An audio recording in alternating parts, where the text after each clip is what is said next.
Greetings everybody, John Sire here. This is my premature evaluation for South Park, The Fractured Butthole. This is, my twist on a review. So I'm going to show some of the different areas in the game and some combat and avoid major spoilers throughout this video. So Ubisoft sent me a review code a week ago and I have finished the game at this point.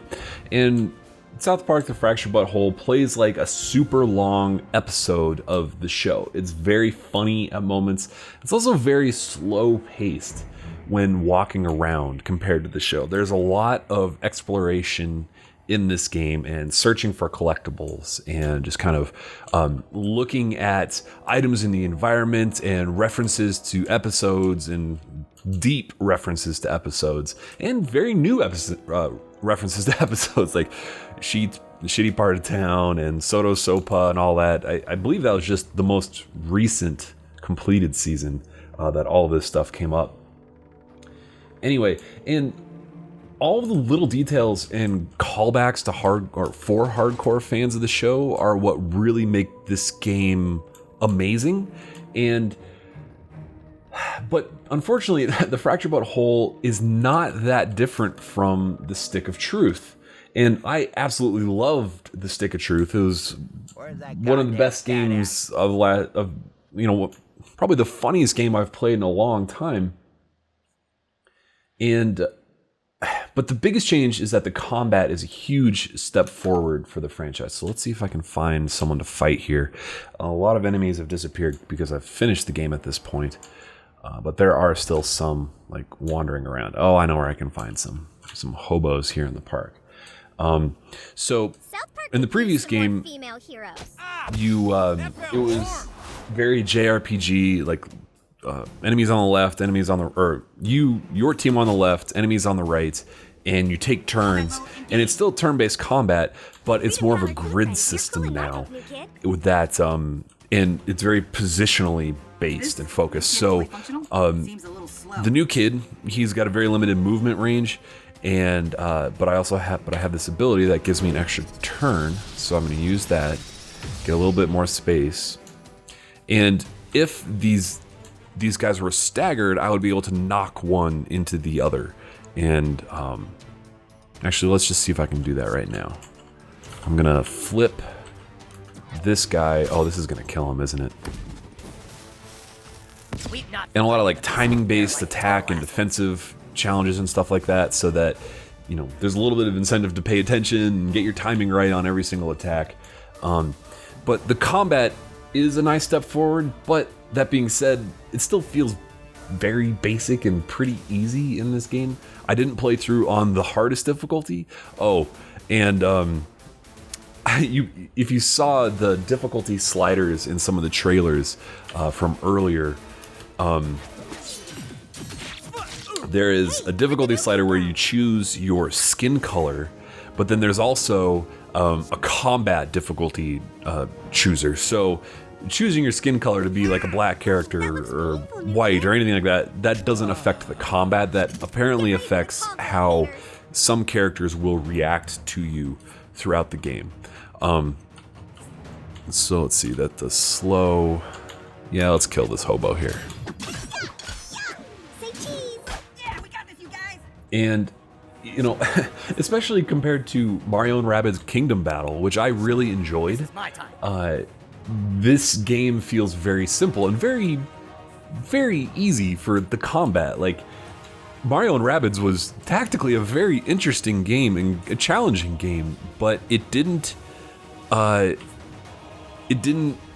this game, it's just this simple grid. Now, there are some environmental things that they'll add in, like sometimes there'll be like explosive barrels on the grid that you can hit to explode and do damage to yourself, or you can see here that there's this red marking on the ground, and that means that when this guy on the left with a purple mohawk, when he takes his next turn, that anybody that's in that area will take damage, and he will do friendly fire as well.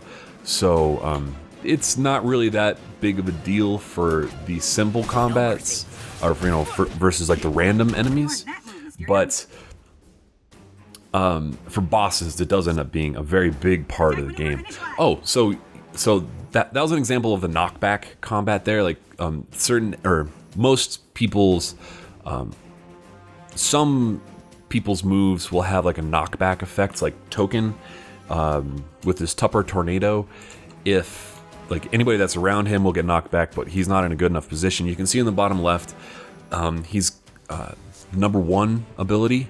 It's basically a red plus around him, so that means that everybody, you know, directly adjacent to Tupperware, when I use that skill, will get pushed back. But then if they're any further than that, it's too far out of the way. The yellow skill, the number 2, that means that I can attack one person anywhere within that huge range to swap spots with and then slow them down. And Tupperware also has this turret, which is very helpful for bosses as well. But anyway, I don't want to get too deep into the strategy of this game yet. I just wanted to say, like, especially considering Mario & Rabbids Kingdom Battle is supposed to be a kid's game, and it was quite challenging at points. This game, also by Ubisoft, and is an adult's game. South Park, obviously, is very basic, so it was kind of unexpectedly simple. So obviously the animation style is identical to the show, which I love. I mean, obviously, I love South Park, and it's got excellent voice acting and great South Park dialogue. And, you know, like I talked about before, some of the environmental stuff will keep certain parts of the combat, you know, not as repetitive as it could have been, but the combat is kind of boring after a while. Oh, did I not kill this guy fast enough? Is Wendy gonna take some damage here? Oh no, I have 2 attacks with the new kid. So the Fractured But Whole is not nearly as funny as the Stick of Truth, which is what this game is supposed to be. It's supposed to be the funniest game of the year, at least for me. It's South Park, obviously, and it's supposed to be funny at every turn. But if you remove all the cutscenes and turn off all the dialogue, I think you're just playing a below average RPG. It's just not that good of a game. Like, the fundamental like combat is just kind of boring and uninteresting. And I absolutely love South Park, and I very clearly remember watching South Park for the first time as a child. The first episode I saw was the Thanksgiving episode of the first season with Starvin' Marvin. And growing up in Colorado, South Park being so popular on a worldwide scale was a big deal.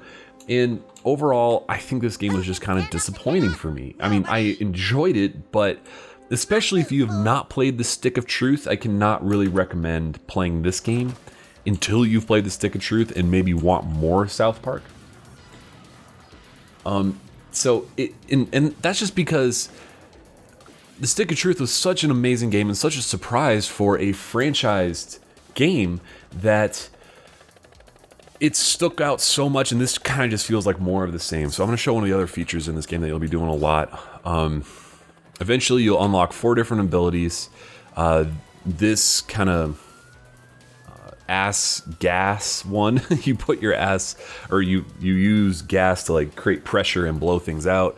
This one you use to you put a hamster in your ass and you shoot it across the screen into some electrical circuits to short circuit some stuff. The kite is with the human alien kite Kyle, and you can jump to new places.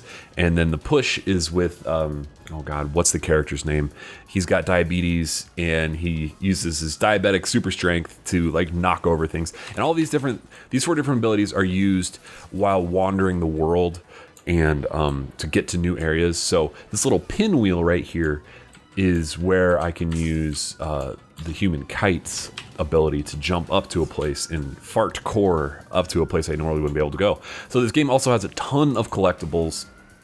There are, man, I'd say probably close to 100 different collectibles total between the Yahweh posters, I think that's how you say it, and the member berries and some different collectibles that are parts of different missions. The member berries, I'm not even sure what they're for, but they're there and they're all over. So let's fart core. And like the kind of frustrating part about this is it's still fucking slow. You're walking so slow all the time, all over the place. And it's just so frustrating, and there's tons of meaningless loot and scrap to find. Like, let's look at my, oh, do you like my phone wallpaper there? If I go to my inventory, I probably have, oh, yeah, so it says 99 plus there, which is strange, because I'm pretty sure I have over 999 of all of those.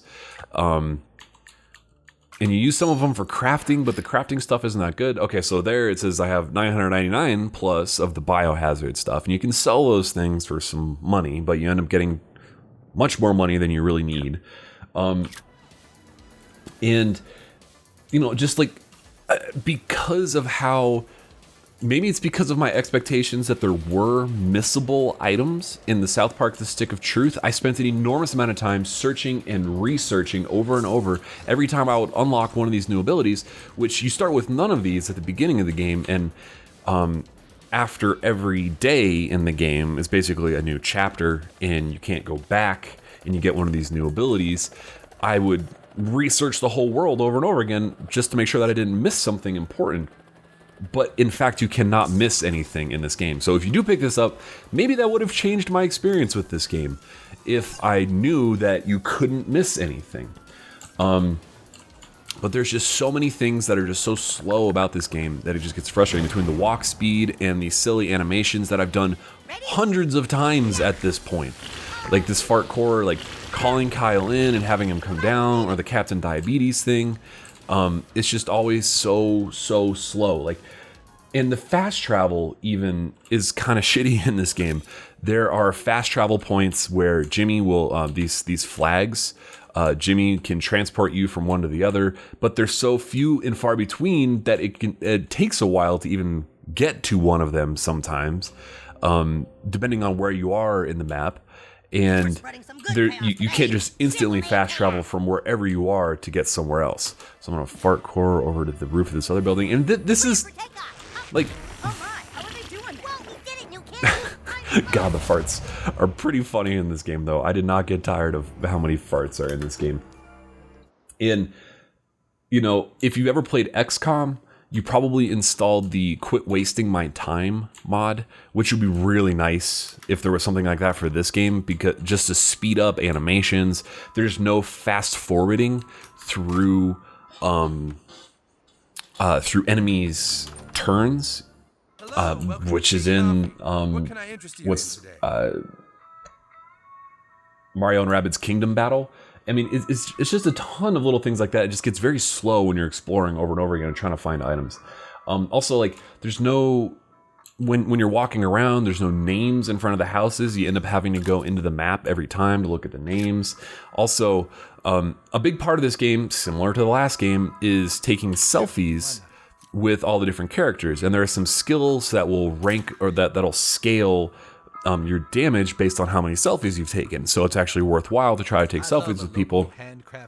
But there's no easy, fast way to know if you've taken a selfie with everybody. And it would be a very simple fix to make, or change for them to make, I believe, for them just to have like a little green check mark next to the camera icon when you've already taken a selfie with someone who, or when you've already taken a selfie with someone, because there's another mini game with 20 different toilets scattered throughout the game, where you have to take a shit in every toilet, and there will be a green check mark there when you have taken a shit in a toilet that you're revisiting. But there's no easy way to know, or to remember, if you've taken a selfie with one of the hundreds of characters throughout the game that need to have a picture taken with. And right now I'm selling 1,600 pieces of biohazard stuff. You can only sell a max quantity of 999, and then you have to just hold right to scale up that thing to get the money to buy the stuff. Anyway, there's just a multitude of slow things in this game that kind of drive me nuts. But that being said, it's an extraordinarily detailed game. You can, you know what, I'll do this right now. You can fart anywhere at any time, and every character, and there's two different kinds of farts. Excuse me. So you have like the big fart, and everybody kind of reacts, every single character in the world reacts uniquely to the two different farts. Oh, so well, this guy's not reacting to the small fart, but he does react to the big fart. And if you think farts are juvenile, don't even consider playing this game. It's just, you just won't enjoy it if you don't like this kind of humor. If you don't like South Park, don't even consider playing this game. There's tons of unique enemies and unique teammate animations as well. You saw Tupperware. Token, his character, he has the big Tupperware bucket over his head, and one of the status effects in this game is your characters can get sick and then they'll throw up, and his is actually a unique animation because he's wearing a bucket on his head. The vomit gets stuck in the bucket, and it's just like those little details that kind of show you that they really put a lot of time and thought into all of the world details in this game. But here's another silly little thing that kind of drives me insane. Retribution with inclusion is the password for this stage in the game. This actually changes every day. So when you end up going into the Coon's lair quite a bit, and you saw normally you're supposed to walk to the right to get down into there, but then when you're inside, retribution, where is with inclusion?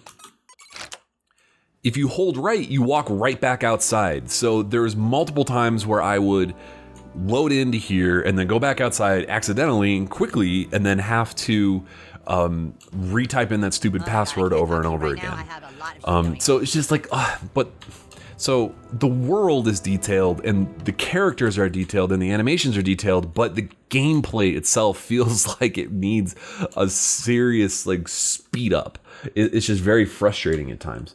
There's also lots of silly little mini games. There's like a Flappy Bird parody at one point. There's, like I was saying, there are 20 toilets hidden throughout the game, and they have different difficulty levels, and you have to poop in each one and master each one. And the button prompts are very hard to read on the PC, and the controller support for the PC was very shoddy at best. Like, it did not really work well at all with the controller, and like it took me a while to learn like the animation on what I'm supposed to do there. It's so, like, the SD part, it's kind of hard to read, and it goes so fast that like it's a different animation when you're using a controller, and actually much easier to do with the controller. So if you're playing on the PC, keep in mind that the controller support is actually pretty shitty for this game. And also, from what I've seen after I've completed the game, there is zero replayability. I've completed all the quests. There's 1 or 2 achievements that I haven't got yet, and I'm not really sure how to get them quite yet. But there's just zero, like, once you've seen the mediocre jokes, there isn't really much of a reason to replay the game through a second time. And just unfortunately, like I was saying earlier, this game is just not as funny as the first one.